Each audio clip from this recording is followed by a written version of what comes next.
Hello guys, welcome back to keep educating yourself. இன்னைக்கான பதிவில் 12ஆம் வகுப்பு எத்திக்ஸ் புதிய புத்தகத்திலேருந்து சல்லேகனம் பற்றி தான் இன்னைக்கான பதிவில் பார்க்க போகிறோம்.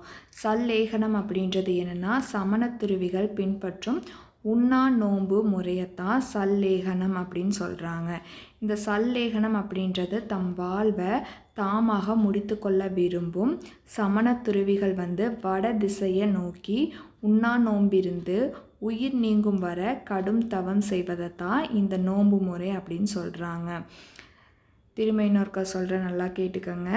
சல்லேகனம் அப்படின்றது என்னென்னா, சமணத்துருவிகள் பின்பற்றும் உண்ணா நோன்பு முறையத்தான் சல்லேகனம் அப்படின்னு சொல்கிறாங்க. இந்த சல்லேகனம் அப்படின்றது தம் வாழ்வை தாமாக முடித்து கொள்ள விரும்பும் சமணத்துருவிகள் வட திசையை நோக்கி உண்ணா நோம்பிருந்து உயிர் நீங்கும் வர கடுந்தவம் செய்வதைத்தான் இந்த நோம்போட முறை அப்படின்னு சொல்கிறாங்க.